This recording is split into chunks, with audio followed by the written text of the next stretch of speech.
dari ilmu PA. Intinya adalah kasus-kasus ini banyak dipengaruhi oleh selain tipenya nanti adalah faktor risikonya ya.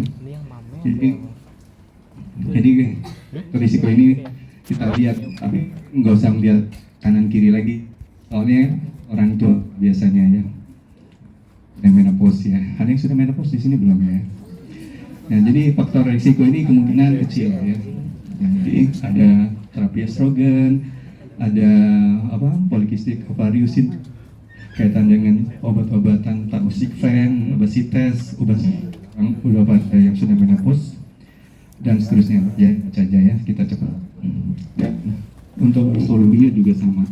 Nah, radiologi sendiri nanti kita lihat dari pemeriksaan lebih. Baik, pada poinnya adalah untuk memeriksa kita lakukan dengan pemeriksaan USG ya, karena biasanya tanda klinis tadi ya dok ini nenek atau sendiri sama cucunya sendiri datang, ya dok saya kemarin ada flek seperti kayak mens gitu ya, tapi nggak tur. Kemudian nggak ada, perlu kita pastikan dengan pemeriksaan penunjang yaitu dengan G ya. Jadi sebenarnya USG ada dua yang atau transabdominal ya. Biasanya yang lebih nyaman adalah dengan transabdominal. Nah, jadi kalaupun terpaksa harus transvaginal dilakukan dengan menggunakan ditambah dengan memberi pemeriksaan khusus jadi ya. Gambarannya yang pertama yang sering kita lihat adalah normalnya pada keadaan sudah menopause endometrium itu atau uterus itu mengecil ya, atrofi ya atau hipertrofi. Nah, pada gambaran pasien kita USG-nya sama ukurannya ya dengan orang subur ya, reproduksi usia subur lah ya. Misalnya ukuran normal panjangnya itu biasanya 6-8 cm ya, lebarnya 5 cm, tebelnya sekitar 3 cm gitu ya. Ketika diukur kok panjangnya 9 cm gitu ya, tebelnya hampir 6 cm, 5 cm, lebarnya hampir 6 cm misalnya. Jadi bentuk uterusnya seolah-olah seperti kayak saat subur gitu ya. Nah itu kita udah curiga ya kalau dia dengan tanda ada bleeding. Kemudian kita cek nanti endometriumnya kelihatannya menebal apa tidak. Normalnya kalau sudah nggak subur, lapisan endometrium itu menipis ya. Bisa rata-rata 8 mili ya, tiba-tiba dia lebih dari mili atau lebih dari 5 mili ya. Kecuali diberi obat-obat penyubur ya, seperti terapi-terapi ya untuk post menopause pemberian misalnya. Nah, gambar itu sudah menunjukkan dari segi USG sudah curiga, wah ini kayaknya ada CA endometrium gitu ya. Nah, yang paling sering adalah kalau dia disertai dengan perdarahan. Biasa cairan perdarahan itu ya silakan. Biasa masih ada di kapung uterinya. Itu akan kita lihat, di kapung uterinya ada cairan, ada fluid collection ya. Jadi kapung uterinya melebar. Dan biasanya juga ada massa ya. Massa yang kelihatannya kalau kita tekan dia tetap fix gitu ya, terfiksasi. Kemudian pas kita lepas dia bentuknya kelihatan membulat atau menonjol, sehingga kita yakin ini adalah satu tumor di dalam kapung uteri ya. Ini kita lihat langsung aja gambarnya ya. Kadang-kadang ini langsung ke MRI-nya. Nah intinya secara anatomi, secara PA ya, kita melihat gambaran itu bisa dengan USG, juga bisa dengan CT scan, bisa juga dengan MRI. Yang penting di dalam bayangan kita sebagai dokter udah terbayang nih secara klinis. Biasanya pemeriksaan-pemeriksaan ini tidak akan dilakukan kalau tidak ada keluhan ya, tidak ada gejala klinis. Makanya pada keadaan asimptomatik tanpa gejala itu paling sulit. Tahu-tahu tiba-tiba ujuk-ujuk ya buat heboh. Perdarahan, ternyata tumornya sudah besar. Itu yang jadi masalah. Makanya untuk deteksi dini kadang-kadang juga di dalam praktek kita juga ragu-ragu. Ini apalagi kalau bentuk dari uterusnya belum membesar, masih ukuran normal atau masih atrofi ya. Nah itu makanya di dalam menemukan, di dalam melihat masalah kayak endometrium atau bukan, dengan faktor-faktor risiko yang sudah kita pertimbangkan, itu makin lama atau makin banyak faktor risiko yang menguatkan dari segi klinis, makin mengarah pada kesimpulan radiologi yang juga lebih kuat ya. Jadi gambaran radiologinya harus menjadi pertimbangan atau kesimpulan akhir dari gambaran radiologinya harus dikaitkan dengan keadaan klinis atau risiko yang terdapat pada pasien tersebut ya. Jadi kalau sudah jelas perdarahan, bleeding terus ya, berulang terus ya, dan kemudian lihat terus yang membesar, itu udah bisa yakin. Jadi kita bisa nanti staging stadium 1 ya, 2 terusnya ya. Kalau sudah metastasis ya pemeriksaannya sudah menggunakan alat yang canggih ya, CT scan, MRI, dan pemeriksaan yang lainnya PET scan ya, untuk melihat metastasisnya. Baik, ini hanya poin-poinnya. Kalau dengan MRI kita bisa melihat perubahan pada dinding dari miometriumnya ya, dari lapisan permukaan endometrium sampai ke infiltrasi ke miometriumnya, sampai ke mungkin ke arah luar sudah ada penlengketan di sekitar jaringan parapelviknya ya, atau di daerah amexa bisa juga meluas, adanya bendungan-bendungan pembuluh darah limpatik sehingga terjadi asites ya. Baik, kita lanjut aja. Ini contoh gambar ya. Selesai. Gak bisa. Oke, ini udah samping ya, agak jauh dikit. Kayaknya nggak tembus ya. Ya ini. Ya udah. Oh ya, nah ini contoh. Jadi biasanya dengan USG bisa lihat, oh ini ada masanya gitu ya, masanya. Ini ada cairan. Ini biasanya perdarahan ya. Jadi kalau darah yang sudah lama dia berubah menjadi hemosiderin, lebih encer, lebih hitam mungkin, atau sudah berubah jadi coklat. Dan kalau dia perdarahan masih baru, masih kelihatan ada coklat, ada kemerahannya ya. Nah intinya ketika digunakan atau menggunakan USG, biasanya terjadi karena satu tumor yang ganas, bisa ada neovaskularisasi, maka dia akan kelihatan meningkat ya aliran darah di sekitar tumornya, terutama di daerah perifernya ya, daerah mulai biasanya dari perifer dinding sini masuk ke tengah gitu ya. Biasanya terjadi aliran darah yang meningkat. Itu kan suatu tanda-tanda kemungkinan dari CA endometrium ya.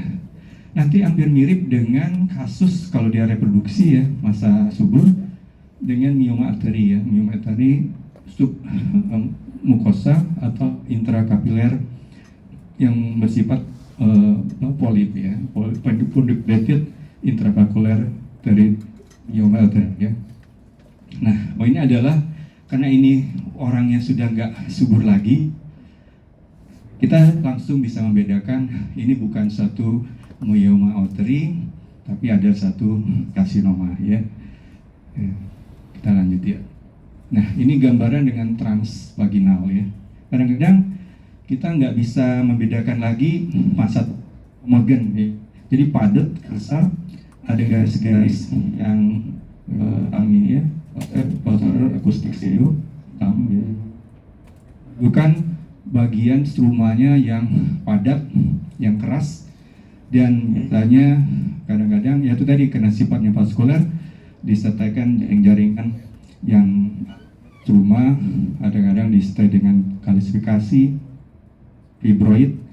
Makanya pada poinnya pada darah yang meningkat akan dia berkembang terus menginfiltrasi jaringan sekitarnya. Pada bagian-bagian di mana pembuluh darahnya mengalami proses pada daerah-daerah yang nekrotik, proses dari tumornya nekrosis, dia akan terjadi ruptur dan mudah berdarah. Sifat pembuluh darah dari tumor itu biasanya rapuh ya, mudah baik atau darah ya. Oke. Sehingga pada kafumnya akan mudah terjadi bleeding intravaginal ya, atau bleeding seperti orang menstruasi. kasih. Nah, ini dengan CT scan. Jadi kalau dengan CT scan biasanya kita sudah mengevaluasi kemungkinan dia sudah metastasis ke bagian jaringan sekitarnya ya. Kalau tadi jaraknya lapisannya masih di myometrium, dia mungkin sudah masuk ke daerah serosanya dan keluar dengan sekitarnya. Biasanya kalau sudah ada metastasis, ada asites ya. Dan sama nanti dengan kasus CA-cervix kadang-kadang menyumbat jaringan-jaringan atau selain pembuluh darah, misalnya ureter ya, jadi ada hidronephrosis juga kadang-kadang. Dan kita tahu oh ini kebalikan dari CA-cervix gitu ya. Usia CA-cervix biasanya pada usia yang reproduktif ya. Jadi ini gambarnya CT scan-nya. Jadi kalau lihat gambarnya, ini adalah bayangan yang DB isodens yang padat karena ini menggunakan kontras. Jadi yang putih-putih ini adalah vaskuler ya, vaskuler. Jadi dia dapat aliran, ada bagian-bagian yang tidak padat, sama dengan tapi kepadatannya lebih rendah densitasnya dari otot ya, dan otot. Jadi kita bisa tahu ini adalah stroma dari tumornya. Kemudian pada foto CT scan posisi sagital kita bisa lihat juga di tengah-tengah dari bagian ini tadi ukurannya tadi ya, ukurannya. Jadi kadang-kadang kalau kalian lihat kapung uterinya ada lebih hipodens, dinding dari rahimnya, myometriumnya lebih padat ya, atau lebih dense, kena vaskuler ya, meningkat, maka kita akan sudah bisa curiga. Sekali lagi pada poinnya adalah CT scan untuk melihat secara luas di mana adakah pelebaran dari ginjal gitu ya. Dilihat ginjalnya di sini ada pelebaran atau tidak ya. Terus kemudian di bawah samping kanan kirinya jaring-jaringan fat ya, mesofat, atau di sekitar perirectal fat atau di daerah sekitar aneksanya ada pelengketan. Nomornya fat ini kelihatan hitam ya, di sini ya. Kelihatan hitam, sehingga kalau perubahan di sekitar fat mesenterialnya atau ada reaksi dari peritoneum meningkat, makanya akan kelihatan dia lebih padat, putih, lebih vaskuler ya. Dan lanjut, nah, ini contoh pada konteksnya. Ini tambahannya tadi gambarnya di atas ya. Ini ada gambaran MRI ya. Ini pada gambaran MRI, normalnya MRI itu dinding dan gambarannya kayak seperti ini ya. Ini pada gambaran MRI normal. Ini hanya contoh saja. Ya, kita lihat gambaran di mana dia sudah mengalami perubahan ya. Nah, kita bisa melihat gambaran dari aliran vaskuler darah, genangan darah, darah baru, darah yang segar, atau darah yang sudah lama ya, yang sudah berubah menjadi hemosiderin. Nah, perubahan itu bisa dilihat dari urutan gambar sequence dari gambaran MRI-nya. Nah, intinya menekankan sisi teknisnya. Yang penting bahwa MRI itu bisa melihat ini perdarahannya aktif ya, gitu ya. Oh, ini lebih atau bukan dikatakan jinak, dia lebih kurang invasif gitu ya. Mulai seperti ini.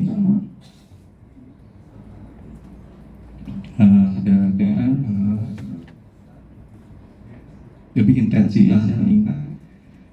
Keras, ini ada jaringan-jaringan di bawahnya ke arah sana. Jadi di sini ada bagian, nah ini menarik. Ini kayak kan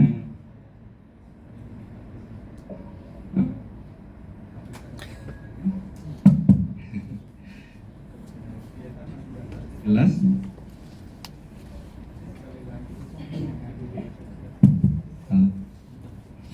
Jadi kita lihat lapisan ya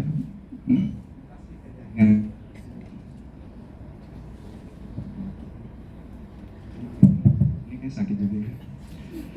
Nah, ini kita lihat dengan potongan yang ke arah lebih lebar, jadi sebenarnya memanjang longitudinal, kemudian posisinya diputar, potong pada konteks yang melintang aksial ya, pada ukuran tumor atau kita bilangnya long axis dan short axis. Maka di sini dilihat gambaran yang tadi pada T2-nya, ternyata dia lebih lebih hyper intense, menunjukkan ini adalah bagian dari intensitas cairan ya. Jadi ini adalah bentuk kantong kistik pada lapisan lapisan tumornya ya. Baik, kita lanjutnya dengan untuk stagingnya kita menggunakan staging dari National Gynecology of Obstetrics. Pada intinya adalah ikan ukuran dalam tindak lanjut tata laksana dari pemeriksaan bukan. Biasanya penting banget untuk kalau kasus-kasus tumor sudah kita tentukan, maka kita harus men-staging ya. Tapi kalau kita baru menemukan apakah ini tumor atau bukan, mungkin kita hanya menyimpulkan ada tumor gitu ya. Nah, pada poin di mana dengan karakteristik tumor ukurannya berapa, kemudian pemeriksaan penunjang lens sudah masuk yaitu di CT scan, ada MRI, nah baru kita melakukan staging ya dengan untuk menentukan stadium. Jadi intinya tidak bisa ditentukan hanya dengan tapi harus ada pemeriksaan penunjang yang lain untuk menentukan karakteristik tumor ini, apakah dia lokal ya, apakah dia regional ya, atau dia sudah meluas ya, sistemik ya. Baik, kalian bisa lihat ya. Jadi teknis ini lebih ke arah nanti tindakan ya. Ini juga sama, biasanya selalu dalam kaitannya untuk staging ini dilihat dari ukuran. Jadi penilaian dari ada besar tumor, ada nodulnya, ukuran kelenjar getah benihnya yang tersebar di mana ya, terus nodul-nodulnya, metastasis.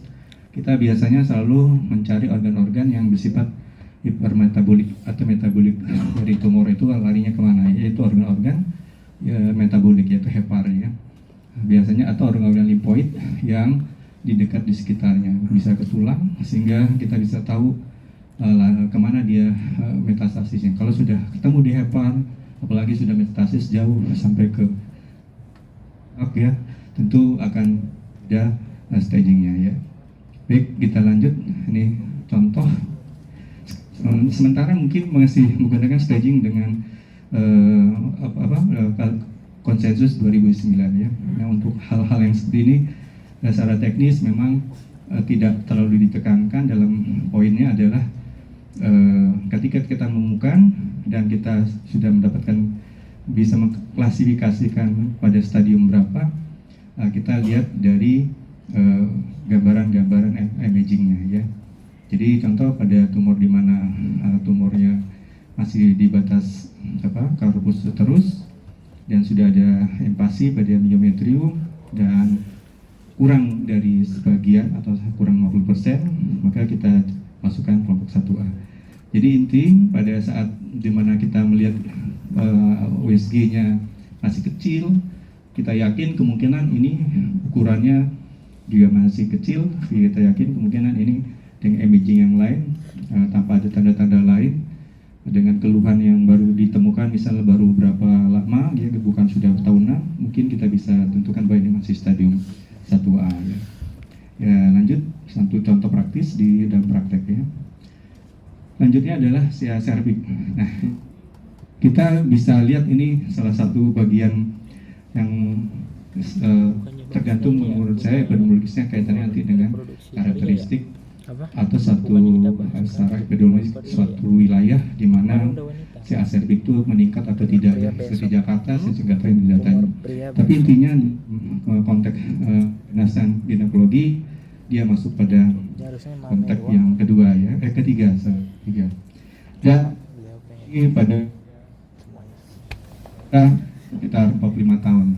Tapi dalam praktek yang sering sudah banyak atau di Indonesia khususnya yang dalam praktis sudah di rata-rata usia 30 ya. Jadi sekali lagi peningkatan dari aktivitas yang berhubungan dengan kejadian sangat dipengaruhi oleh perubahan karakter atau gaya hidup masa reproduksi pada wanita ya. Dan ini yang mungkin yang menjadi konsep bagaimana kita bisa mengkaitkan nanti dari segi hubungan sosial ya dalam konteks gaya hidup ya. Baik, mungkin kasus seperti ini perhatian khususnya untuk kita karena kasusnya khusus yaitu adalah perdarahan pervaginam ya. Nah, nanti ada beberapa karakter biasanya dalam pemeriksaan fisik juga bisa ketahuan ya. Oh, ternyata ada perdarahan, ada massa di daerah vaginanya ya. Untuk DD-nya banyak sekali itu ya. Kalau dia jinak biasanya kalau disentuh atau ditusuk dalam konteks meyakinkan apakah dia sifatnya pembuluh darahnya rapuh gitu ya atau tidak, itu bisa ketahuan dengan jelas. Tapi yang tanda klinisnya kalau sudah ada perdarahan baru kita curiga kemungkinan ini satu keganasan. Nanti kita lihat ada berdasarkan stadiumnya, kalau dia di atas 2/3 bagian atas, kalau dia belum sampai ke 1/3 bagian bawah, nya belum stadium 2 ya. Baik, kita lihat langsung aja pada konteksnya ya. Nanti ada kita secara teori ada bagian berhubungan patologi, ada spasmus, ada adenokarsinoma. Kemudian kita lihat juga nanti kaitannya dengan lokasinya ya. Ini sudah mungkin kalian sudah belajar PA, nanti tinggal melihat poin dalam gambar radiologinya ya. Nah nih ya, jadi pada gambaran radiologinya yang paling penting adalah melihat dari proses kejadian atau masa tumor tersebut sudah ya. Jadi dia masih di sekitar saja, belum sampai ke daerah intravaginanya, kita akan menilai kasus tersebut stadiumnya lebih rendah ya. Dalam poinnya kalau dia sudah sampai lower bagian bawah, dia dianggap sudah di atas ke arah 3 ya. 2A, 2B ya. Kalau 3B itu sudah ada sumbatan ke jaringan sekitarnya ya. Baik, kita lihat pada stadium 2A ini bisa dilihat dengan MRI ya. Jadi pada stadium 1A, 1B dia belum bisa dilihat secara imaging melalui pemeriksaan radiologi ya. Tapi harus pemeriksaan mikroskopik dengan pap smear atau dengan biopsi ya. Tapi intinya dengan MRI akan terlihat pada stadium 2A. Jadi di sini kalau di radiologi peran MRI menjadi patokan untuk mendeteksi karena pada pendekatan konsensusnya stadium 2A boleh dilakukan operasi ya, histerektomi. Tapi kalau dia sudah masuk 2B itu tidak boleh dilakukan histerektomi ataupun harus dilakukan dengan kemoradiasi. Baik, lanjut. Nah, jadi poin-poin seperti itulah yang menjadi goal atau tujuan dari pemeriksaan radiologi ya. Jadi kalau sudah 2B ya kita tujuan pemeriksaan radiologinya adalah untuk staging sejauh mana tumor tersebut menyebar atau meluas. Nah intinya pada ultrasound pemeriksaannya kita bisa lihat dari ukuran dari cervixnya. Normal cervix itu lebih kecil dibandingkan dari ya. Jadi kalau dia sudah mulai sama 2:1 normalnya misalnya, tiba-tiba dia berbanding 1:1 ya, atau ukurannya sudah lebih dari 4 cm ya. Kalau dia kurang 4 cm tapi ada perdarahan, sudah ada massa yang lain, nanti ada dengan orang tersebut ukuran terlalu besar pada cervixnya, tapi sudah ada invasi pada jaringan sekitar cervix, sudah mengenai ligamentum kayak itu bisa menimbulkan satu tanda-tanda kemungkinan ini sudah ke stadium 3. Jadi biasanya sudah ada invasi ke jaringan sekitarnya ya. Kalau dia 3B biasanya sudah ada hidronephrosis pada ureter. yang tersumbat atau terbentuk sehingga lisesnya melebar ya. Jadi tanda-tanda secara radiologis itu bisa dijadikan untuk mengukur atau men-staging kemungkinan tumor itu sudah masuk fase apa ya. Selanjutnya untuk CT scan. Ya sekali lagi untuk menilai, bukan untuk menilai primer tumor ya, artinya dalam konteks daripada pendekatan tadi saya katakan kalau dia dengan tumor sudah besar maka CT scan bisa melihat, tapi kalau tumornya masih 1A, 1B ya 2A dia belum bisa lihat ya. Jadi yang hanya bisa lihat pada pemecahan ini dengan MRI. Jadi kalau sudah dilakukan CT scan tujuannya adalah untuk melihat penyebarannya ya. Lanjut, misalnya contoh USG-nya sudah ada hidronekrosis, berarti kita harus lakukan CT scan ya untuk melihat mungkin ada penyebaran di daerah rongga pelvis, pembesaran kelenjar bening, pelengketan dengan jaring-jaringan di sekitarnya ya. PET scan juga demikian untuk metastasis atau kaitannya dengan nanti juga melihat apakah fungsional dari tumor tersebut aktif, sangat aktif, karena PET scan adalah pemeriksaan functional imaging ya. Baik. Lanjut, ini protokol MRI. Pemeriksaan ini memang menjadi krusial dalam arti dalam menentukan, karena tadi kalau dari segi pendekatan pasiennya ternyata tidak ditanggung oleh BPJS atau tidak dilakukan, tidak punya jaminan asuransi, tidak mampu dan lainnya, tentu akan jadi masalah bagi keluarga dan tata laksana dari mulai penunjang, penentuan diagnosis, staging jadi tertunda ya, dan jadi lebih sulit. Dalam praktek kita sebagai dokter punya kendala teknis kaitan dengan finansial, itu yang jadi berhubungan dengan ekonomi sosial. Dari rumah sakit manajemen juga sama ya. Ini kalau nggak ditanggung rumah sakit bangkrut. Dan inilah dalam praktek MRI jadi satu hal yang tidak mungkin mudah dilakukan, apalagi kalau misal tanda-tanda klinisnya belum ada pemeriksaan pap smear dan lain-lainnya, nggak mungkin dilakukan MRI langsung ya. Nah, untuk pada kasus di mana tumornya masih bisa dilakukan ya tracheotomy ya. Jadi pemeriksaan mana kita anggap tumornya masih kecil, stadiumnya masih stadium yang 2A tadi ya, maka pengangkatan perlu dilakukan hysterectomy di bagian atas dari sebatas vagina ya. Baik, kita lanjut. Nah, ini gambaran CT scan pada CA cervix. Jadi ingat pada gambaran di mana kita udah tahu ini CA cervix, yang kita nilai atau kita lihat adalah bagian cervixnya ya.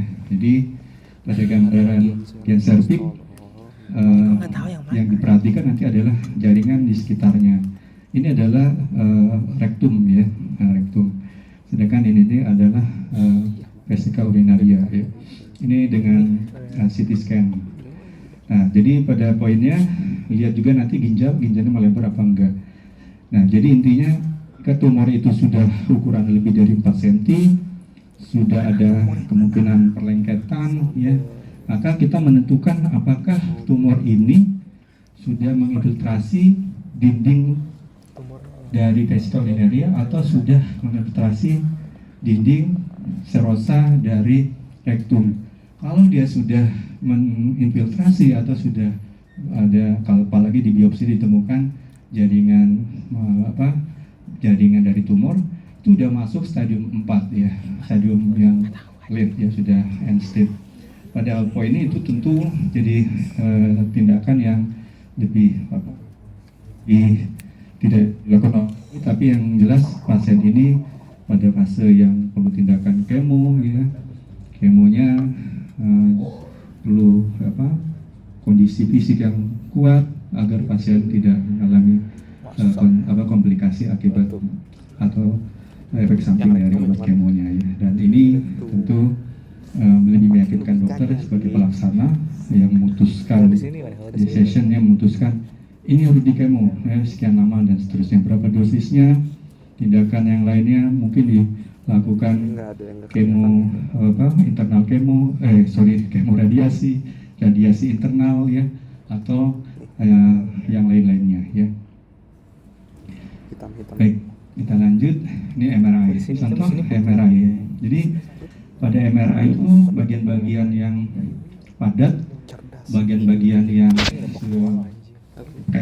otot ya, atau yang mulai mengalami proses pengapuran, kalsifikasi atau menular, dia akan kelihatan hitam ya, akan kelihatan hitam, ada permukaan dindingnya gitu ya. Tapi kalau ada bagian lebih vaskuler dengan menggunakan kontras, ini menggunakan kontras, dia akan kelihatan putih ya seperti ini. Ini berarti vaskuler. Nah, yang lain ini adalah jaringan struma, ya mungkin sama dengan bagian dari trabekula dari tulang femur ini ya, ini tulang femur. Nah, jadi di sini kita bisa lihat ya, densitas intensitas sekali lagi untuk MRI, intensitasnya dibandingkan dengan ini otot ya, ini otot ya, dan sekitarnya. Jadi dengan demikian kita bisa melihat ini cairan vesicariinaria sama dengan urin, kelihatan dia akan putih gitu ya. Nah, begitu juga pada keadaan dia tanpa kontras ya. Jadi dengan demikian ini ukuran serviknya udah gede banget, sudah bisa kita melihat apa dia menekan dari vesicariinarianya, dan bisa dilihat juga apakah dia menginfiltrasi dinding dari kapung arterinya gitu ya. Nah, biasanya kalau masih ada dua lapisan yang terlihat, biasanya kita anggap kapung vesicariinarianya masih baik-baik saja ya. Tapi kalau dia sudah ada benjolan di permukaannya, sudah kelihatan sesuatu yang kita bilang kita curiga sudah ada infiltrasi ya. Seperti itu contohnya. Jadi di sini kita kemungkinan ini tumornya hanya mengenai bagian sisi dari serviknya saja, masih di dalam sekitar serviknya aja, belum sampai ke bagian yang lain ya. Dan ini kita masukkan kemungkinan stadium 2A gitu ya. Oke, lanjut. Nah, ini yang lain. Ini kapung uteris, korpus uterinya ya, korpus uterinya. Kelihatan sini kecil, tumornya udah gede banget ya, besar banget. Yang lebih dari 4 cm ya. Jadi kalau ininya misalnya ini lebih panjang, ini udah masuk menekan ke arah vagina ya, ini vagina. Nah, dari depan ini kelihatan ini dengan kontras ada masanya nggak begitu jelas, tapi dari samping lateral sagittal dari sagittal akan kelihatan. Jadi dengan massa yang besar menginfiltrasi jaringan rektum di belakangnya sini ya. Kemudian di sini masih kelihatan ada batas jelasnya ya. Sampai di mana. Jadi intinya pemeriksaan MRI ini sudah ada dilatasi ya. Ini biasanya sudah stadium 3B ya, 3B. Jadi dari bagian kalisesnya ureter dia melebar ya, kanan kiri. Oke. Untuk servik ada stagingnya, jadi kalian bisa lihat berdasarkan staging tadi ya. Jadi tadi yang saya sampaikan 3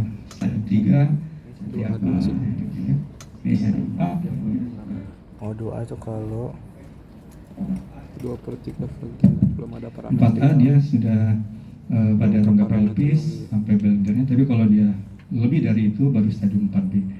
Nah, intinya antara 3A, 3B bisa dilihat bedanya. Kalau dia belum melebar ureternya 3B. Kalau 3A dia masih sudah masuk trasi bagian bawah vagina atau lower vaginanya ya. Sepertiga vagina ya. Biasanya udah lah baca. Itu enak kan enggak sih? Ya kan ini. Waktu yang bagian vaginanya ya.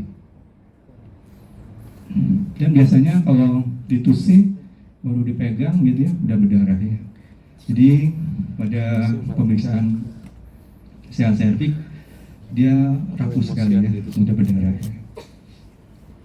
Oke, kita lanjut tumor ovarium ya.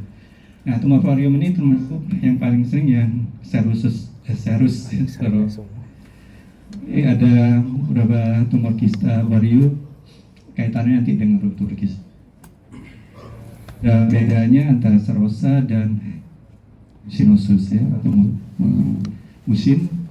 musinosa. Nah, cuman dalam gambaran pemeriksaan radiologi itu tidak bisa dibedakan ya, tidak bisa dibedakan. Memang ada hal-hal yang lain terkait dengan kejernihannya atau internal nanti bagian dari dalam bagian dari tumor tersebut ya. Hanya nanti yang membedakan ganas atau tidak ganas dilihat dari karakteristik dari isi dalam tumornya ya. Kalau dalam isi tumornya ada massa, ada septa, terus pada dindingnya vaskulernya meningkat, biasanya itu ganas ya. Tapi kalau dia tidak ada, biasanya kita bilang jinak ya. Nah, ada juga tanda-tanda yang susah ditentukan borderline ya. Jadi dengan kondisi yang hal tersebut kita tidak bisa memastikan, tapi kita hanya menentukan ukuran kistanya berapa dan bisa menimbulkan komplikasi apa gitu ya. Oke, ini contoh pada pemeriksaan CT scan kita nggak bisa lihat kalau massa kista itu gede banget meliputi organ abdomen, tapi nggak bisa bentuk tekstur apa dia bersepta, apakah dindingnya tipis, itu nggak bisa. Nah, itu dengan CT scan. Tapi kalau dengan USG itu masih bisa dilihat, kita bisa membandingkan ini kista untuk membedakan dari misalnya abses atau membedakan dari endometrioma ya, dari endometriosis. Itu bisa dilihat dengan USG, karena dengan nggak ada keterangannya ya. USG kita bisa mengukur real time ketebalannya ya. Ini contoh pada MRI ya. Ini multikistik MRI, ini USG-nya transvaginal. Jadi dia bagian MRI ada di belakang posteriornya. Nah, poinnya kista-kista ini bisa menimbulkan suatu kondisi putiran atau torsio pada ovarium ya, sehingga akan menimbulkan lilitan, hambatan, jepitan pada pembuluh darah yang memfiksi ovarium dengan rongga pelvis ya, pada daerah infundibulum pelvis ligamen atau pada ovarika ligamen ya, atau pada bagian ligamentum latumnya ya. Nah, pada poinnya adalah di dalam itu ada pembuluh darah, vena, limpatik, arteri ya, sehingga kalau dia terbentur pada kondisi torsio akan berbahaya ya, dan itu sakit banget ya. Sama dengan kalau dia mengalami kematian, mengalami jepitan, timbul nekrosis, ya pecah lama-lama ya. Nah, intinya adalah poin gambaran kista ini perlu kita kenal, selain dia jinak ukurannya ya, juga perlu tindakan ancaman seperti apa ya. Jadi biasanya sering kita temukan pada usia yang tidak mengenal usia, ada yang masih muda, ada yang produksi, ada yang setelah postmenopause ya. Baik. Nah, ini gambaran tambahan saja dari normal kista ya. Ada variasinya, tadi ada yang nanti berdasarkan embriologinya juga ya, ada yang disebut kista serosa tadi ya, katanya teorinya berapa dari lapisan yang membentuk tuba, sedangkan kalau musinosum berasal dari lapisan yang membentuk endometrium atau membentuk uterus ya. Nah, kita lihat gambaran yang lainnya ya. Ini contoh kista pada CT scan tadi sama saya bilang, dia menekan dari jaringan di sekitarnya. Ini sampai daerah atas ya, ini potongan tadi ini ginjal ya. kebanyakan bagian sisi kolon ya, kolon descendant ya. Terus ini kalau di USG karena kita kadang-kadang lihat kista bentuknya ada garis-garis kayak fibrin gitu ya, internal echo kita bilang. Nah ini dindingnya bisa kelihatan nih, oh ini tebal gitu ya. Nah, ini tebal nih, nah, kemungkinan ini satu kista. Sulit kadang-kadang membedakan kista ini kista endometriosis atau bukan ya, atau endometrioma ya. Tetapi sekali lagi pendekatannya nanti dengan klinis. Misal contoh pada endometrioma khasnya adalah kista itu membesar pada saat dia menstruasi, dia membesar ya. Tapi pada saat sudah menstruasi dia agak sedikit mengecil dan nyerinya hilang biasanya ya. Dan pada konteks dia nggak ada keluhan, ini yang justru kita ukurannya sama saja, kalau cenderung membesar, biasanya ini kista yang kita kategorikan serosa, smosinosum, itu dengan konteks besarnya ya. Jadi kalau ada besar, kemungkinan ruptur atau kemungkinan torsio harus kita evaluasi nantinya ya. Ini contoh, ini uterusnya, ini kelihatan mendorong, ini vesika urinarianya ya. Oke, nanti ada menurut teori katanya kista 5 sampai 30 cm bisa menimbulkan torsio ya. Tergantung dari posisi dari dari yang berhubungan dengan mobilitas dari ovarium. Ada satu teori yang saya baca juga, karena ovarium itu lentur katanya ya. Jadi bisa ke belakang, kiri gitu ya, depan, belakang gitu ya, lentur dia, mobile ya. Nah sama, jadi poin dia mobile bisa menimbulkan puntiran ya. Apalagi dia ukurannya melebih dari 10 mili ya, 10 cc ya. Nah, jadi ukuran volumenya biasanya sekitar di bawah 10 cc. Jadi kalau dia ukurannya melebih dari 10 cc, kemungkinan risiko untuk terpuntir ya jadi lebih besar ya. Ini contoh kista-kista yang lain. Ya ini dengan dengan papil-papil ya, dengan massa di dalamnya. Ini ada vaskuler meningkat di intrakistanya. Ini biasanya ganas ya, ganas. Atau ada dindingnya tebal sih, ada massa di bawah permukaannya. Ini kayak transvaginal. Ada massa-massa intramasa atau lesi, ada massa padat tidak beraturan ukurannya. Ini juga ganas, ini juga ganas ya, bersepta-septa ya. Nah kalau dia darah mirip-mirip juga, dia bersepta-septa juga kayak fibra. Benar fibra. Nah, kali lagi kista hemoragik, biasanya kista itu kita kenal dengan istilah bisa kista yang memang ganas perdarahan, tapi bisa juga ada pada endometrioma ya, yang mengalami perdarahan. Baik, lanjut. Ini kita lihat gambaran kista KDD ini ya, disebut ganas atau tidak, malignan atau benign. Ya, lihat dari dindingnya, lihat ada papilar ya, bentuk papil-papil, tonjolan-tonjolan, ada jaringan massa padat ya, ada asites, ada penyebaran kelenjar getah bening di sekitarnya membesar ya. Nah, poinnya itu ganas. Tapi kalau nggak ada tanda-tanda itu biasanya jinak ya. Baik, ini lanjut kita endometrium. Nah, endometrium ini sekali lagi ini kasus yang paling kita sering temukan pada kondisi-kondisi mana nyeri itu selalu dipengaruhi oleh siklus menstruasi ya. Itu khasnya ya.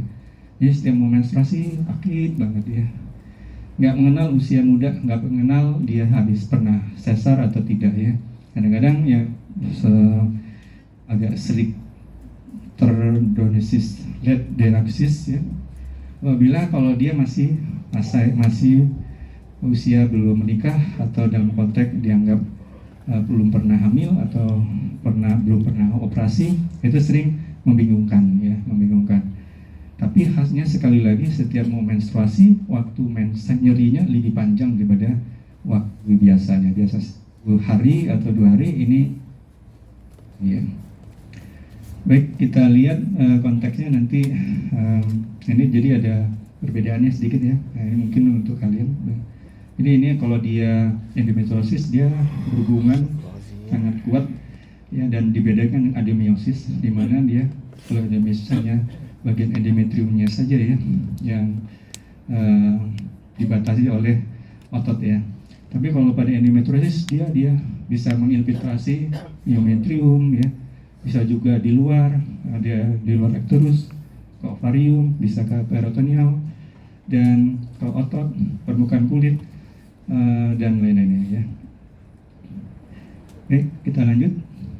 Nah, intinya ini harus bisa kalian kasusnya di praktek, karena pada kasus ini saya sering menemukan permintaan USG dan saya harus selalu berpikir kalau ada nyeri pada perut, abdomen bawah yang berulang-ulang, selalu saya pertanyakan ini ya, mungkin ini satu endometriosis ya.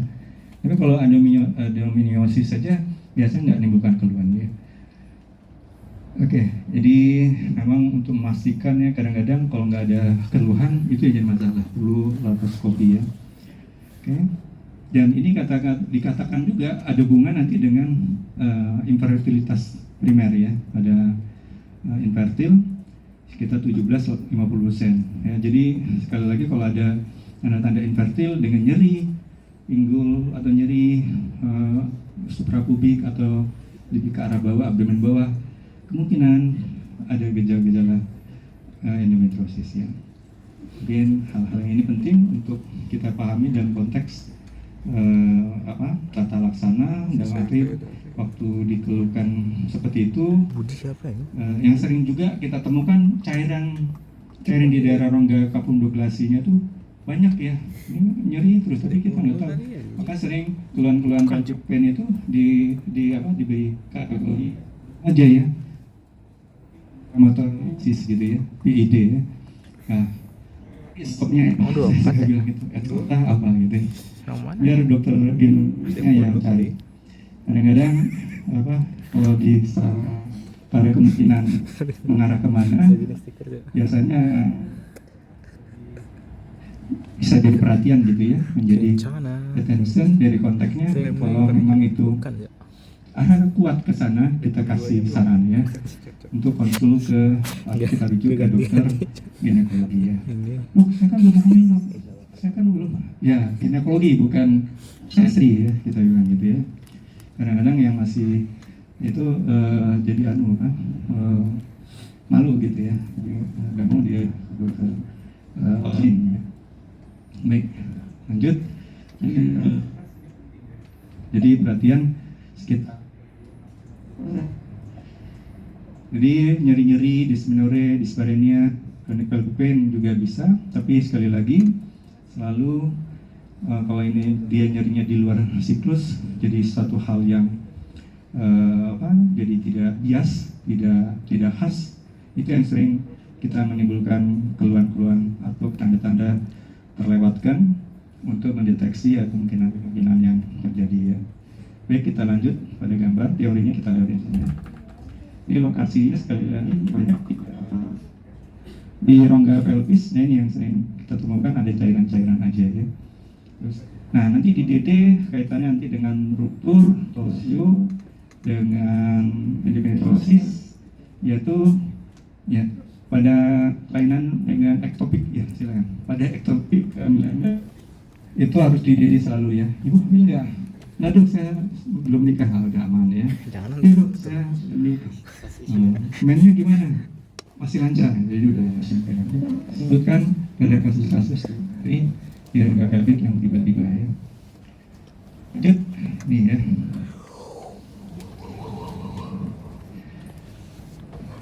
Pada gambaran endometriosis ya, bisa dilihat di sini banyak ya posisi lokasi tadi sudah disebutkan, kita lewatkan aja.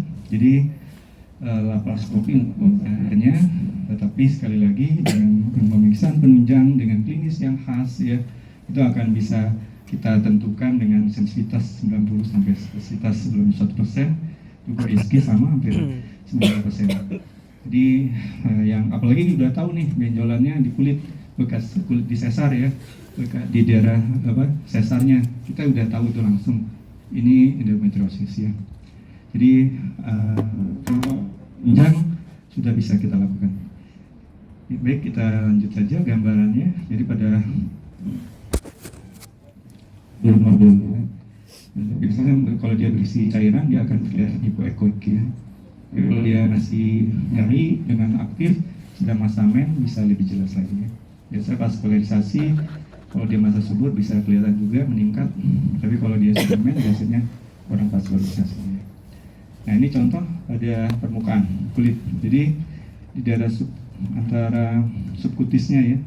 Jadi ada massa mirip kalau dia di breast itu mirip tumor payudara ya. Tapi kalau dia di permukaan kulit dekat pusar atau di bawah di daerah pubis bagian bekat, kita bisa lihat ini ada tanda-tanda satu endometriosis ya.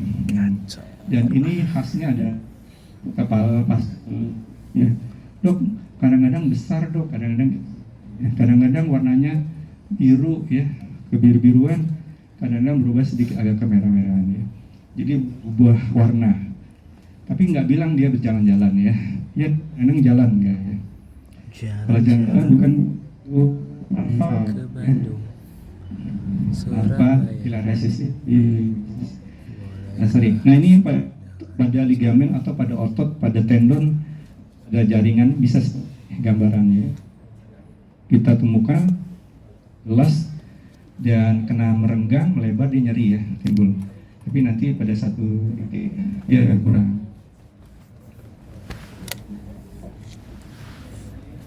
Muscus rectus femoris ya.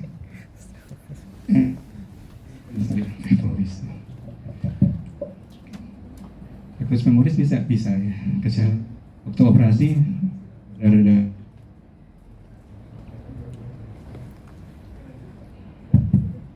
ini transvaginal biasanya endometrioma ya.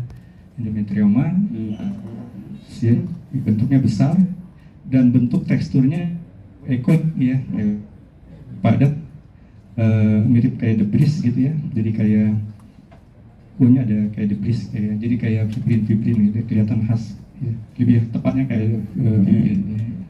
Nah disirat pembuluh darah tersebut vaskulernya meningkat karena itu merupakan jaringan endometrium yang sifatnya vaskuler ya. Semester ini baru pertama kali. Oke, lanjut. Jadi pada MRI gambarnya kita coba. Nah, MRI kalau dalam bahasa MRI akan lebih menemukan bagian kalau dia multiple lokasinya multiple di mana ada di antara vesicodinaria dengan dinding depan anterior dari uterus atau misalnya di belakang ya, di atas belakang atau di belakang di rektum, di belakang rektum terus di daerah retro cervical atau di depan rektum ya. Jadi lokasi-lokasi ini penting kalau memang dia multiple seperti itu, tentu tindak siapa sih itu? Seandainya mau dibuang ya kalau ukurannya besar.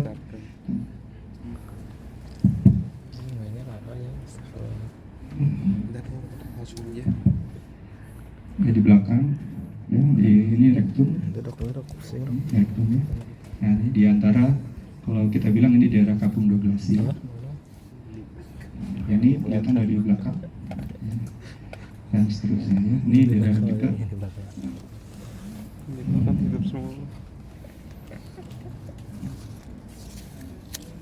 penyakit trofoblast ya. Sekali lagi yang paling penting adalah nanti bentuknya tidak ya, mole ya, bentuknya lembut, mole ya lembut. Ada yang komne, ada yang parsial, dan di khasnya adalah nanti pemeriksaan ASG-nya positif ya. Oh ini hamil atau bukan gitu ya. Dan kadang-kadang kalau lihat pada wanita yang belum nikah itu membuat keadaan heboh ya. Ini perutnya besar ya. Ini ya curigain ya.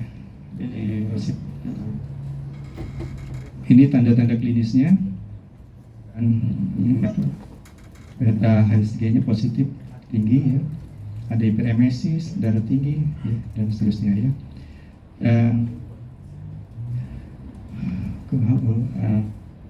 ada tanda selain adalah di fundus rinya tidak sesuai dengan mas 3 bulan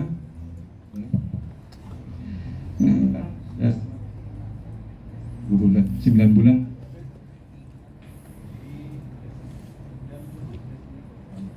ada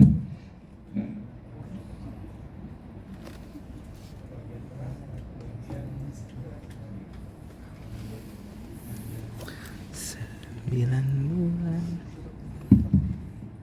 tes. Oh, pada pemeriksaan whisky. Jadi kalau secara PA kita udah bisa lihat bentuknya mirip kayak kalau gambaran lain kan ya snowstorm person ya. Jadi bentuknya adalah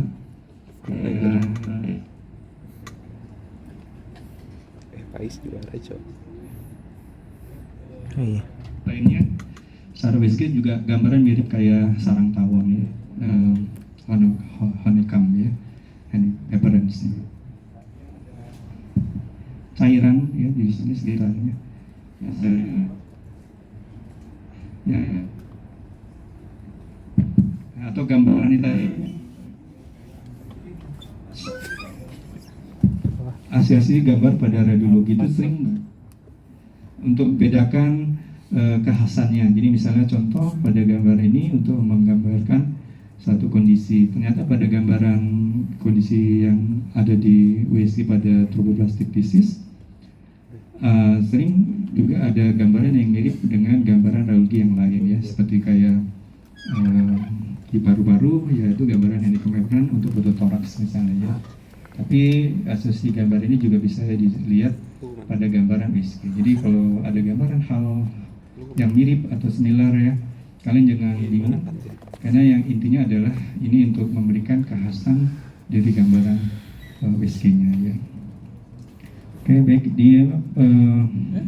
jadi ini kondisinya di mana ditemukan tanda-tanda kehamilan ya, dengan beta HCG tadi yang tinggi sehingga berulang besar terjadi hanya pada wanita ya. Jadi kalau jadi pada laki-laki itu beda lagi lah ya. Laki-laki ada nggak ya? Ada. Mungkin ada ya, yang hemofrodit ya. Ini gambaran yang lain yang mirip seperti ini melebarnya, jadi bentuk garis-garis mirip kayak pada salju ya, garis-garis ini ya. Mana? Oke, ini gambarnya. Kalau tadi honeycomb Gambaran merah. yang ini. Seandainya dengan WSG perlu ya, ya. Honeycomb yang mana? Yang mana ya tadi? Sama nggak sih? Sama. Untuk MRI ini lebih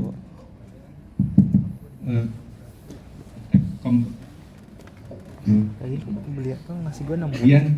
kemudian Visual. dia komplit. Cashnya mah Jadi nggak boleh. kalau unsur-unsur dari jaringan kistiknya tuh atau nodul kistiknya tuh menyeluruh meliputi bagian Mager. nya itu biasanya terhadap kita hanya sebagian, hanya kita sebut parsial ya. Oke, jadi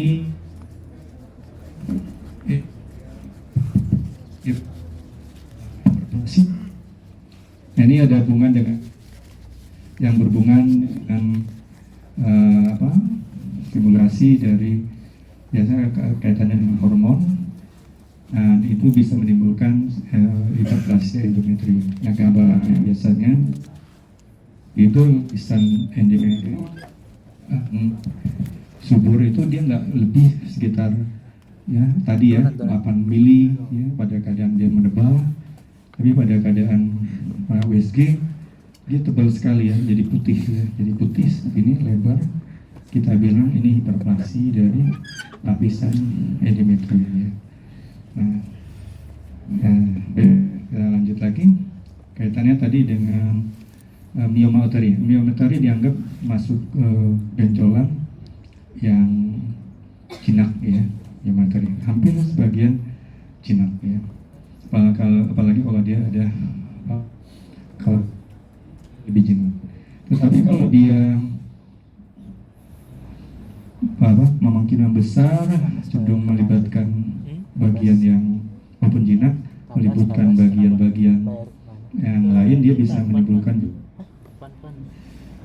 timbul torsio atau pada daerah-daerah yang berhubungan dengan dekat ovarium. Juara. Nah ini macam-macam bentuknya, ada yang pendukulatif di daerah permukaan serosanya, ada subserosa, ada Ini lu ngapain di aja? daerah interkapulernya seperti saya Biar sebut juara tadi, tuh lu ada ngapain? daerah intramural, ada yang ke arah subserosanya, ada submukosa. Nah pada poinnya ada yang nanti di daerah uterus, bagian kubus, ada yang ke arah cervix Kan dan namanya ada di seterusnya.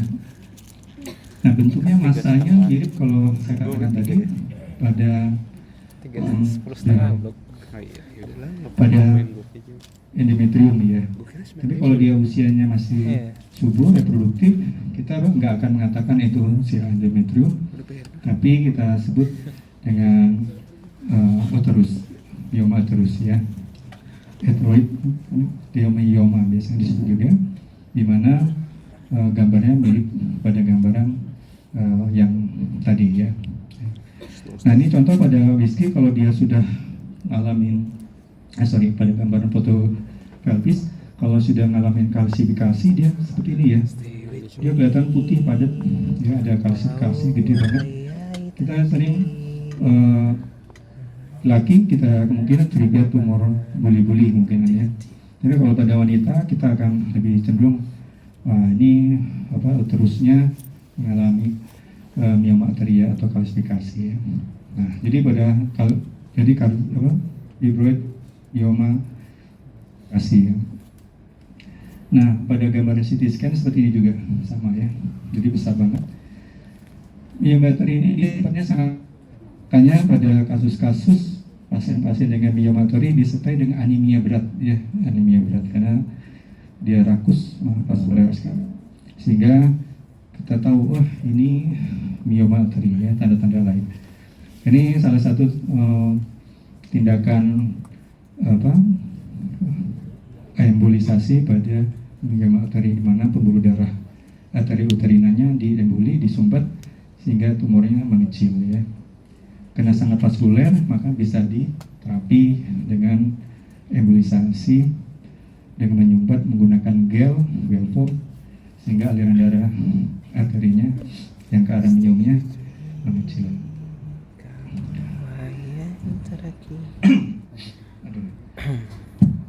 Nah ini torsio ya, tadi kembali kita bahas sedikit karena ini ada masuk dalam SKDI, saya akan lihatkan gambarnya ya, contoh gambar. Jadi bengkak dari tubanya ya, gede banget, hematosalpin atau udem. Ini ininya ovariumnya ya. Ini contoh kasus pada gambaran kista dermoid ya, dermoid kista dengan torsio ya, ovarium. Jadi ini uterusnya pada gambaran.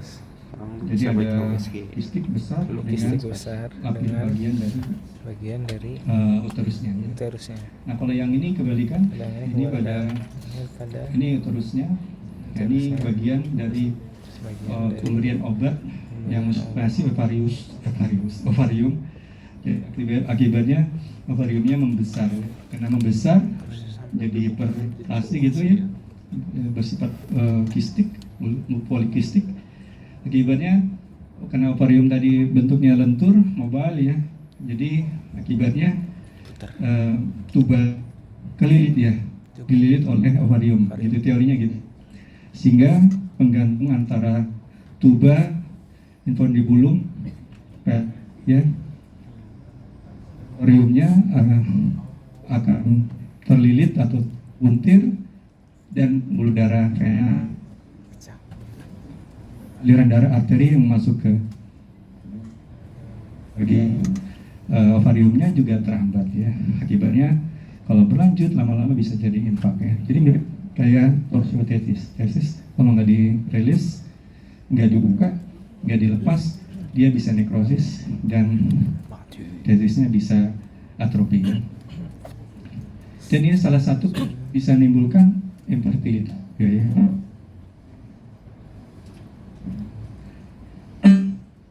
Lanjut, ada gambaran lain kaitannya dengan tanda-tanda. Jadi intinya adalah pemeriksaan fisiknya dengan USG bisa dilihat apakah ovarium, misalnya tanda-tanda dengan nyeri sakit yang hebat di bagian bawah abdomen ya. Yang paling sulit itu adalah di bagian kanan. Ini appendix atau bukan gitu ya. Biasanya karena itu merupakan bagian yang dilapisi juga oleh peritoneum gitu ya. Nyerinya mirip nyeri peritoneum, jadi kayak peritonitis gitu ya. Nyeri tajam dan sebelah kanan tiba-tiba gitu, tapi biasanya tentu akan terasa seperti kram gitu ya, melingkar. Nah poinnya adalah kalau pada dia nggak ada demam ya, mual juga nggak begitu. Kalau yang mual pasti ya, karena ada efek dari peritoneum. Biasa kalau ada puntiran dia akan menimbulkan rasa mual. Nah pada keadaan dia nggak ada demam ya, nyeri tekannya lebih cenderung ke bawah bukan ke arah kanan lateral di McBurney ya. Nah itu biasanya kita curiga pada wanita tiba-tiba gitu kemungkinan ada torsio ya. Nah dan untuk memastikan apakah ada torsio, dilihat dari ovariumnya tadi, ovariumnya kanan kiri kita bandingkan. Saya sebenarnya suka skip juga ya, apakah ini suatu kondisi normal atau bukan, atau ini variasi ya. Yang kesulitannya begini, kadang-kadang ada ovarium itu kurang begitu berkembang ya, kurang berkembang, dia lebih kecil dibandingkan yang kanan ya. Mirip kayak testis juga, testis ada yang besar ada yang kecil, nggak sama bilateral gitu ya. Nah yang seperti ini agak sulit. Nah tetapi sekali lagi kalau dia dengan nyeri dan ovariumnya kelihatan memang besar ya, nanti kita cek vaskulernya pembuluh ya, ovarium sebelah yang membesar itu berkurang atau tidak kurang, berarti torsio ya. Kalau yang kanan yang normal nggak ada keluar, kita lihat alirannya meningkat, itu berarti normal. Nah ini bisa dibandingkan, wah ini adalah torsio ovarium ya.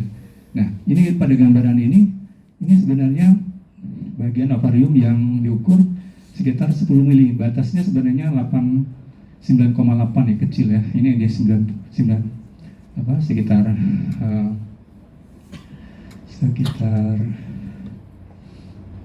nah dia sekitar ukuran yang ini sekitar 10 ya, 10,5 nya. Ini kecil. Nah ini gede nih banget ya, ini terusnya nih. Jadi kalau lihat ukurannya nggak equal gitu, nggak sama gitu ya. Ini ukuran ini lebih besar. Nah dengan demikian kita curiga ini ada masalah nih, dia nyeri apalagi sebelah kanan di sini. Nah, jadi kalau ada seperti itu, kita harus mencoba untuk kanan. Ini yang kiri kan segini, yang kanan tuh yang ini ya kanan. Foto gini kan? Oh, lu udah foto gue ke nah, poinnya seperti ini contoh yang paling besar ya.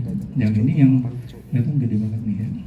Nah ini ya, ini besar banget ovariumnya ya. Ini terusnya nih kecil. Jadi kalau ketika dia bengkak, udim, jadi ovarium bisa udim ya, jadi bengkak. Biasanya udimnya sentral, nah, di bagian tengah sini ya. Nah, biasanya udim ovarium, intraovarium. Ya kalau besar gitu kita curiga. Kalau dia tidak sumbatan jaringan hepatik, kadang-kadang di sekitarnya. Nah ini juga torsio ovarium ya.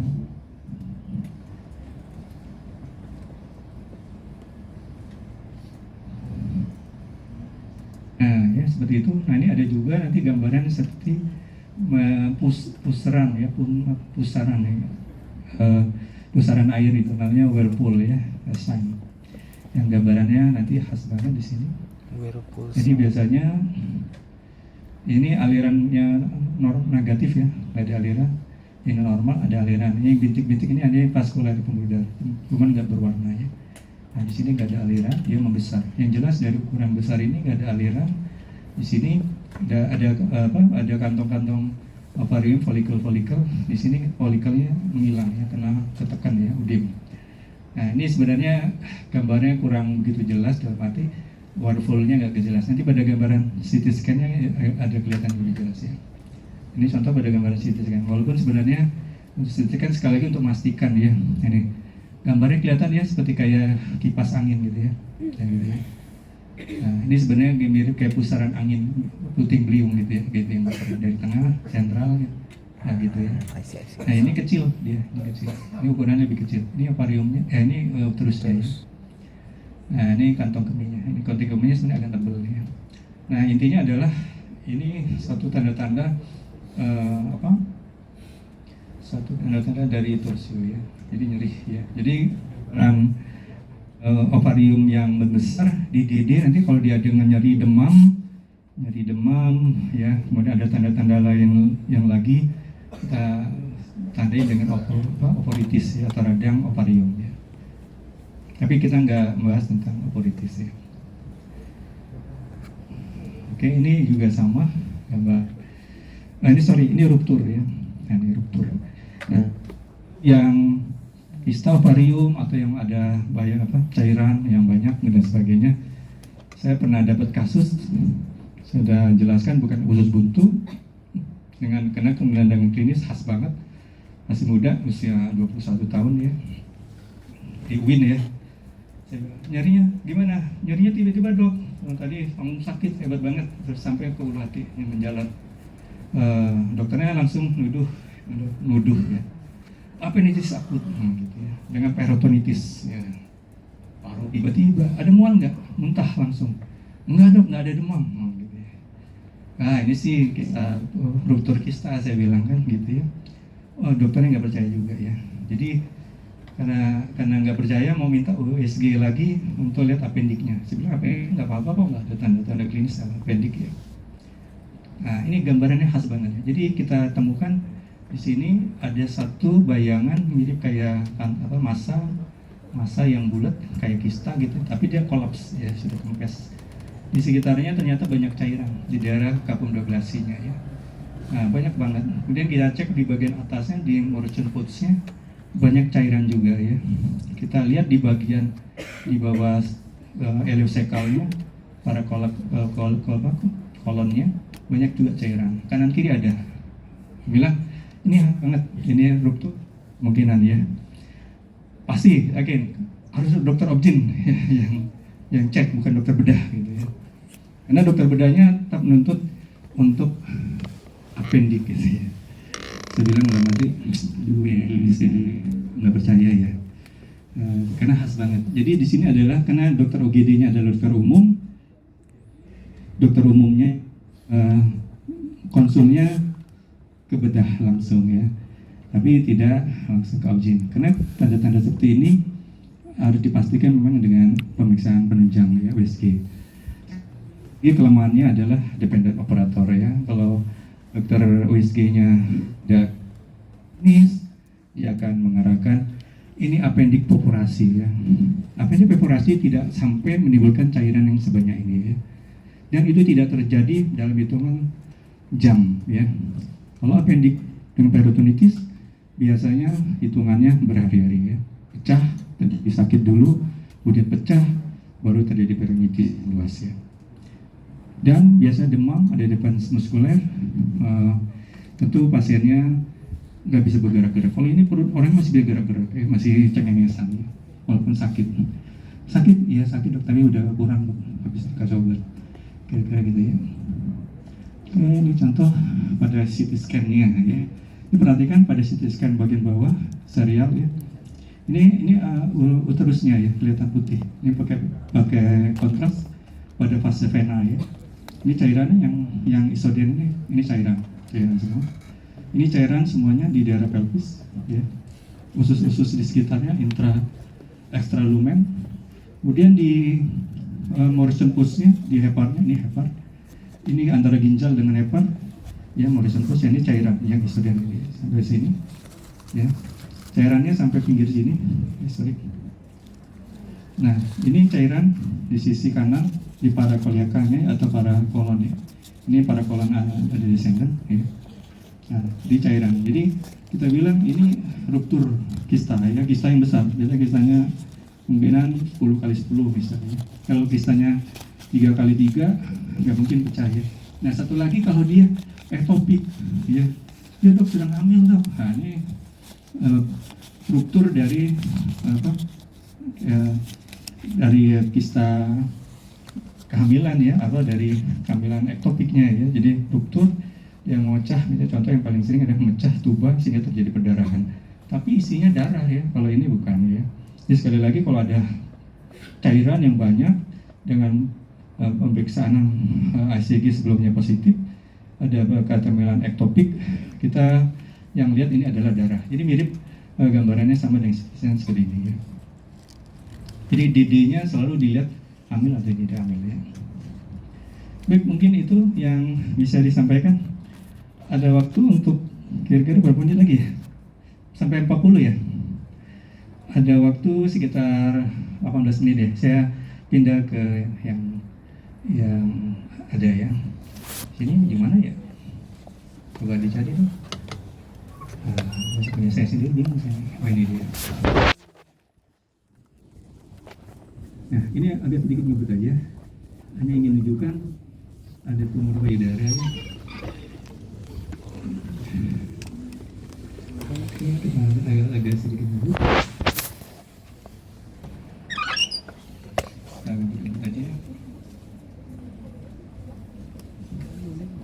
Ini anatomi sekali lagi untuk tumor payudara, sekali lagi untuk USG khususnya atau tidak. Nanti harus belajar tentang porsi sistem dari vaskuler, limpatik khususnya kelenjar getah bening dan otot-otot yang ada memfiksasi dari payudara. Ingat ya, ada putus pectoris mayor, minor, setinggi, batas bawahnya adalah costa 5 ya, dan depan kanan kiri ya. Dan limpatiknya yang nanti ada yang di bawah dis minor, ada di aksial, clavicula ya. Baik, saya akan lebih cepat. Ini struktur yang nanti kita pelajari dari struktur kan sampai sistem glandular. Mirip di paru-paru ya, ada kelenjar A sini, ada sistem saluran, ada kelenjar ya. Kalau di sini gambarannya sama asosiasinya dengan alveoli ya, dengan kelenjar ductus terminalis distalnya ya. Baik, lobular ya. Nah, ini gambaran yang bisa dilihat pemeriksaan radiologi yang paling untuk mendeteksi keganasan atau ada ganas dengan staging kita bisa lakukan untuk mendeteksi awal yaitu dengan USG dan mamografi. Ya, jadi kalau nanti ada pertanyaan, dok saya ganas stadium sekian, sudah dilakukan apa? Ternyata baru USG aja dok, belum lengkap ya, jangan langsung staging, tapi harus dilakukan dengan mamografi juga. Ya dok, saya sudah dilakukan dengan CT scan, berarti udah ganasnya sudah luas kemana-mana ya, berarti sudah dilakukan pemeriksaan fototorak juga, berarti sudah melihat ada penjalaran ke rongga paru-paru apa enggak. Ini juga USG abdomen dok, berarti sudah intrametastasis ke hepar ya.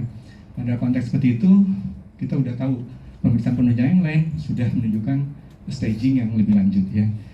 Baik, ini contoh yang lain kaitannya dengan staging dengan menggunakan birat ya, jadi breast imaging, input and data ya, sistem. Poinnya adalah bahwa pemeriksaan untuk menentukan ganas atau tidak ganas itu tidak sederhana ya, perlu satu kerjasama multidisiplin, perlu satu informasi tambahan yang lengkap dari data klinis, data yang lain-lainnya, baru pemeriksaan imaging. Terakhir dengan biopsi ya. Lanjut, ini asik dari gambaran yang bisa dilihat dari pemeriksaan mamografi dan ultrasound ya. Saya agak sedikit cepat ya. Lanjut, ini assessmentnya kaitannya dengan birat tadi ya. Jadi untuk tadi ada kasus bagus, Dokter Marita konsul dengan saya, dok ada teman saya sekarang dibilang birat 5 dok. Sudah imagingnya gimana? Baru SG atau sudah mamografi atau MRI? Nggak tahu dok, kayaknya baru ragu-ragu. Sekarang sedang dioperasi dok. Operasi untuk apa? Mungkin biopsi. Jadi seperti itu. Untuk konsultasi dengan saya harus pakai gambar ya, gambar apa yang pakai gitu ya. Mengapa sampai birat 5 gitu? Berarti kalau birat 5 berarti belum biopsi berarti ya. Kalau satu biopsi positif baru birat 6 ya. Nah, intinya adalah pemeriksaan penunjang radiologi jangan sampai digunakan dipakai untuk terapi kalau belum ada pemeriksaan yang lain. Karena intinya adalah mendecision atau memutuskan pada pasien Anda harus dilakukan hal ini gitu ya. Itu harus dengan data yang lengkap ya. Baik, ini pemeriksaan mamografi alatnya ya. Pemeriksaan seperti ini ya. Lanjut ya, lengkap ya.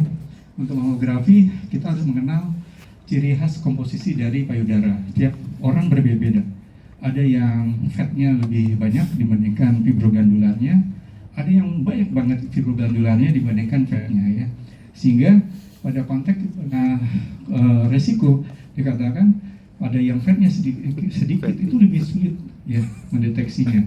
Tapi kalau yang fatnya banyak lebih mudah karena fibroglandularnya sedikit sehingga mudah dideteksi ya.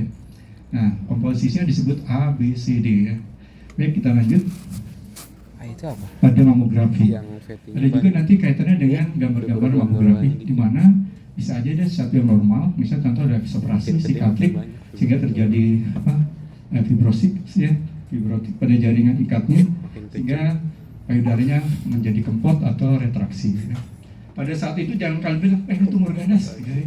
Karena perlu kena operasi nium, gitu, kena keloid, jadi mengkerut bagian payudaranya. Nah, yang itu jangan dilakukan mamografi dibilang ganas ya.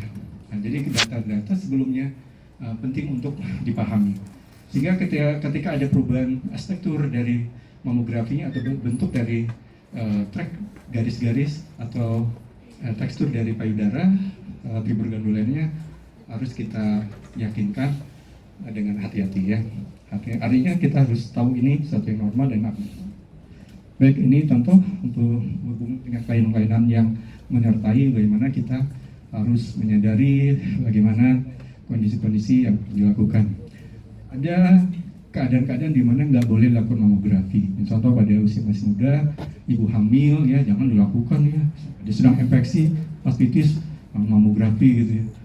Jangan ya. Tentukan kondisi mamografi keadaan di mana gitu ya. Itu adalah nasang ya. Jadi ada demam, ada kondisi di pembesaran kelenjar yang berhubungan dengan demam ya atau ada suatu proses inflamasi, kita jangan lakukan. Tapi mungkin bahwa ini kemungkinan suatu tumor di mana tanda-tandanya tanpa ada keluhan nyeri ya. Sekali lagi biasanya kalau ada suatu benjolan tanpa keluhan nyeri, kecurigaan mungkin adanya tumor ya. Ini juga kaitannya dengan pemeriksaan akhir dari suatu tumor yang kita kategorikan apa gitu ya. Jadi apa yang harus dilakukan?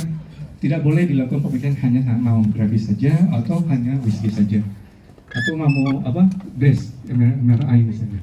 Tapi nggak ada mamografi atau nggak ada yang menunjang lain. Jadi harus dilakukan sebagai grid imaging. Jadi harus pemeriksaan penunjang radiologi yang lain disertakan. Masuk tadi curiga ganas nih, kayaknya udah stadium 4. Alasannya apa stadium 4? Oh ternyata ada USG abdomen, ada ototorak, ada PET scan, ada pemeriksaan CT scan, baru kita bisa lakukan dengan yakin ya. Tapi kalau deteksi dini, pilihannya MRI dengan mamografi ya. Ya lanjut, gitu ya. Kita kebut aja di tentang karakteristik pemeriksaan USG. Jadi antara ganas dan jinak saya akan sedikit cepet-cepet aja. Contoh gambaran yang jinak. Yang ganas tuh bentuknya nggak beraturan tuh ya, mirip nggak armop ya, tidak berbentuk, buler atau luas sisa lain lobulated. Dan kalau yang jinak dia bulat berbatas jelas. Dia punya ada yang hitam ganda ya, namanya disebut bilateral swelling. Sedangkan yang ini hanya garis hitam satu saja ya. Ya bentuknya tidak beraturan. Melihat begitu aja kita sudah curiga ya, bukan ganas. Katakan curiga ya, curiga ganas. Curiga ganas. Ini contoh yang lain. Jadi dari ukurannya bisa dilihat. Biasanya kalau dia datar, lebih lebar daripada tingginya biasa jinak. Tapi kalau dia datarnya lebih tinggi, lebih panjang, lebih pendek, tingginya lebih panjang, lebih panjang, kedalamannya lebih panjang. Nah itu biasa ganas ya. Jadi kaku biasanya keras ya. Oke, ini tanda-tandanya dari lesinya ada yang hipoden, soden sampai ya, kalau dia CT scan atau pada CT, pada mamografi dia opak ya. Atau kalau disebut juga nanti dengan istilah densitas ya, rendah, densitasnya sedang, densitas tinggi dan seterusnya. Oke, nah ini contoh yang tadi. Ini kasus di mana ada gambaran tumor dengan tanda ya hipoekoid berbatas serumer tidak berjas dengan posterior stering ya. Nah ini istilah-istilah nanti untuk tumor payudara ya. Jadi contoh seperti ini ya. Ini bentuknya ada garis ini ya, shortening, posterior shortening. Jadi satu atau bilateral. Kalau yang jinak bilateral ini adalah single lateral saja ya. Oke. Nah, ini contoh, ini yang putih-putih ini ada tingkat ya, kecil-kecil ya, kecil, ada batasnya ya, irregular ya. Barangkan ini ada bagian tengah, ini namanya halo ya, halo. Nah, jadi bentuknya kayak gelombang, kayak ombak ya, seperti ini. Terus begini ya, tekstur dari jaring-jaringan sekitarnya, jadi dia tidak beraturan, mirip kayak ombak. Kalau kalian lihat ini mirip kayak batu karang di lautan ya. Dan satu lagi ditandain gambaran vaskuler ya. Biasanya ada tumornya, ada neovaskularisasi, biasanya ganas. Nah, ini gambaran dari mamografinya. Yang ini normal ya, bentuknya normalnya begini ya, mirip radia. Jadi mirip kayak hilus di paru-paru. Nah, yang ini normal, tapi di suatu yang padat, itu ya tumornya ya. Tapi nanti pada gambaran khasnya adalah adanya kalsifikasi, mikrokalsifikasi ya. Tapi gambarannya nggak begitu jelas. Kenapa? Waktunya disingkat untuk nasihat tumor yang ganas dengan itu tumor benjolan tumor dengan yang ganas. Oke, ini contoh yang jinak, tapi dia merupakan satu proses degeneratif ya dari lemak ya, sehingga menimbulkan gambaran oil kiss atau kista minyak ya. Ini pada MRI, pada mamografinya ternyata bentuknya kayak bubble. Ini satu proses evolusi lemak fibroganuler pada payudara yang sudah lanjut ya, pada orang yang sudah meninggal. Oke, ini yang baloktokel. Jadi baloktokel adalah dia tidak nyeri ya, tidak keras. Biasanya kena sumbatan ya. Nah, ukurannya, nah sedang menyusui ya. Ini contoh pada gambaran awal seperti ini. Biasanya kam saja besar pada daerah platipedusnya, daerah akhirnya melebar. Ini lanjut pada saat dia sudah mulai proses lama, dan di proses ini dia sudah tidur di miring kanan kiri ya, lateral cubitus, ininya bergerak pada fluid level ya. Nah, pada poin ini adalah susu yang isi susu di dalam cairan yang kental dengan yang tidak kental, dan abses ya, abses payudara. Ini kondisinya ada tanda-tanda nyeri ya, demam ya. Jadi biasanya komplikasi dari kalau ada mastitis, kemungkinan lanjutnya adalah abses. Kemudian ini khas saja pembesaran kelenjar getah bening. Jadi tidak selalu pembesaran kelenjar getah bening ketiak ya, aksila itu tumor ya. Kita harus yakinkan ada nggak tanda-tanda itis, radang, infeksi, atau ada proses yang lain sebelumnya ya. Oke, lanjut. Ini ya, jadi pump yang kecil, dan di pump biasa ada sedikit vaskular di tepinya ya, dan bentuknya ya, atau bentuknya oval ya. Ini yang paling besar, yang bentuknya giant fibroadenoma. Ini pada pasien yang usianya masih lebih muda ya. Ukurannya hampir 5-10, 5-6 cm ya. Ini kalian bisa lihat ukurannya ya. Ini 1 cm ya, 1, 2, 3 ya, 4, 5, 6 gitu ya. Bisa ukur ukuran. Ini tulang ibu ya. Jadi poinnya adalah pada gambaran di mana ada apa? Ada ini dibesarin, di zoom, ada garis-garis fibrotik ya ini. Ya, garisnya biasanya nggak gini ya, tapi datar ya. Tapi kalau dilihat di bentuknya homogen, jadi halus, kita bilang ini pump. Oke, lanjut. Ini tumor Biopadera piloides, ganas massa tumor yang dimana bentuknya mirip ya daun ya. Nggak tahu saya. Tapi intinya di dalam massa tersebut dia bentuknya lobolitik, ada vaskuler, jadi ada bahan yang padat, ada yang cair. Di proses penganasan ke darat. Oke, ini fibroadenosis. Nah, ini fibroadenosis sesuatu yang jinak dan hilang ya, bisa hilang. Nyeri biasa cuma tanda-tandanya ya. Nyeri pada daerah ternyata waktu di USG mirip kayak FAM ya. Pas dilihat kadang besar, kadang kecil gitu ya. Tanda khasnya adalah ada bayangan kistik kecil, nodul kecil di dalam USG ya. Bulat-bulat ini ya.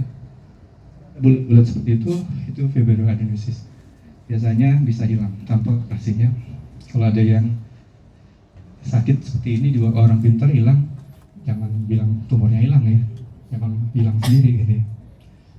Oke, ini seroma habis operasi payudara ini pas di USG ada benjolan seperti ini, jangan dibilang residif ya, serum ya, serum. Baik, terima kasih. Demikian dari saya. Masih ada waktu 15 menit lagi, 1 menit lagi. Kita tutup dengan sama-sama baca Alhamdulillahirobbilalamin. Itu hidayah. Assalamualaikum warahmatullahi wabarakatuh. Pas 11.40 ya. Dapat juara ya. Duduk dulu.